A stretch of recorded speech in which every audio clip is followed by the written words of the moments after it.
Hello दोस्तों, आइए आज फिर पढ़ते हैं बायो। पिछले वीडियो में आप सब देखे थे, हम श्वसन को पढ़ रहे थे और श्वसन के पहला स्टेप ग्लाइकोलिसिस उसको हम पढ़े हैं। और श्वसन ऑक्सी श्वसन और अनॉक्सी श्वसन दो प्रकार का होता है, चाहे जंतु में देखे चाहे वनस्पति में देखे। तो पहला जो स्टेप होता है ग्लाइकोलिसिस, और उसके बाद दूसरा जो स्टेप होता है पायरुविक एसिड का ऑक्सीडेशन, ऑक्सीकरण, ऑक्सीजन की उपस्थिति में अनुपस्थिति में, दो प्रकार के। इसके बाद जो तीसरा स्टेप आता है वो है क्रेब्स चक्र है, और एक क्रेब्स चक्र में कि क्रेब्स चक्र ऑक्सी श्वसन में ही होता है, और उसी को आज पढ़ेंगे जो इम्पोर्टेंट क्वेश्चन के रूप में पूछा जाता है, लेकिन पढ़ने में कठिनाई भी होती है। उसको हम सरल करें और समझने का प्रयास करें। तो आइए आप सबको मैं लिए चलो क्रेब्स चक्र। क्रेब्स चक्र ग्लाइकोलिसिस के बाद होने वाले कोशिका के माइटोकॉन्ड्रिया के मैट्रिक्स में होने वाली क्रिया है, और इसको क्रेब्स चक्र के साथ साथ TCA कहा जाता है, ट्राई कार्बोक्सिलिक एसिड, अर्थात पहले जो यौगिक बनता है 3 कार्बोक्सिलिक अम्ल वाले यौगिक बनता है, इसलिए उसका नाम ऐसा है। इसका तीसरा जो और नाम है साइट्रिक अम्ल भी, साइट्रिक चक्र भी कहा जाता है, क्योंकि पहले जो यौगिक बनता है वो साइट्रिक अम्ल ही होता है। तो आइए हम चले।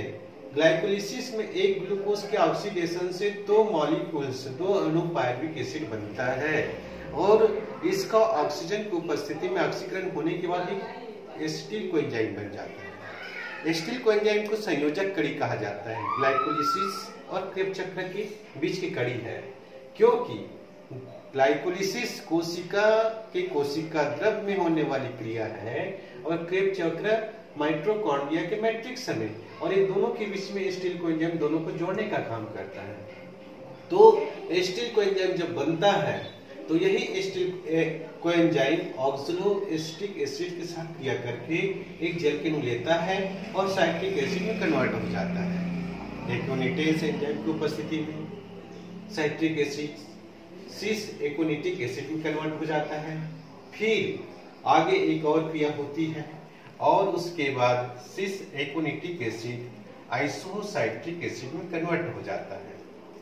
आइसोसाइट्रिक एसिड का डिहाइड्रोजिनेशन होता है, हाइड्रोजन निकल जाता है, जिसको हाइड्रोजन ग्राही NAD ग्रहण कर लेता है और 2NADH2 में परिवर्तित हो जाता है, और आइसोसाइट्रिक से जो नया यौगिक बनता है वो यौगिक होता है ऑक्सलो-सक्सिनिक एसिड।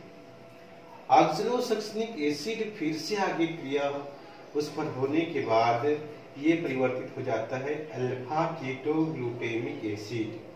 इसका डिहाइड्रोजिनेशन होता है, कार्बन डाइऑक्साइड बाहर निकल जाता है, हाइड्रोजन भी बाहर निकलता है, और हाइड्रोजन बाहर निकलता है उसको हाइड्रोजन ग्राही NAD है वो ग्रहण कर लेता है और बन जाता है NADH2। ये सभी 2 अणु ही बनेगा, क्योंकि सभी 2 अणु है, क्योंकि पायरुविक अम्ल के दोनों अणु इस क्रिया में भाग लिया है, इसलिए। तो अल्फा कीटोग्लूटामिक एसिड के बाद ये बन जाता है सक्सिनिल कोएंजाइम, और सक्सिनिल कोएंजाइम के बाद फिर से ये परिवर्तित हो जाता है सक्सिनिक एसिड में, और सक्सिनिक एसिड बनता है तो उस समय GDP है वो बदल जाता है, फास्फेट लेकर GDP में परिवर्तित हो जाता है। सक्सिनिक एसिड का डिहाइड्रोजिनेशन होता है, हाइड्रोजन के आयन निकलता है, उस हाइड्रोजन के आयन को ग्रहण कर लेता है FAD और बन जाता है FADH2, और सक्सिनिक अम्ल परिवर्तित हो जाता है किसमें? फ्यूमेरिक एसिड में। फ्यूमेरिक एसिड से फिर से परिवर्तित होता है मेरिक एसिड, और मेरिक एसिड से अंतिम में एक और यौगिक बनता है वो ऑक्सलो-एसिटिक एसिड है। इसका भी डिहाइड्रोजिनेशन होता है, यहाँ पर भी हाइड्रोजन आयन निकलता है, इसको भी हाइड्रोजन ग्रहण कर लेता है, NADH ग्रहण करता है, 2NADH2 बनता है, और ऑक्सलो-एसिटिक एसिड बन गया। फिर आगे चलकर क्रिया कंप्लीट हो जाती है क्रेब्स चक्र।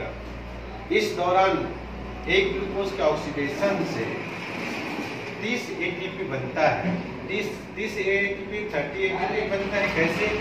जब पायरुविक अम्ल और एसिटिल कोएंजाइम के बीच में डिहाइड्रोजिनेशन होता है उस समय 2NADH2 हमको प्राप्त हुआ, और एक NADH2 में 3 ATP बनता है, तो 2 NADH2 में कितना बन जाएगा? 6।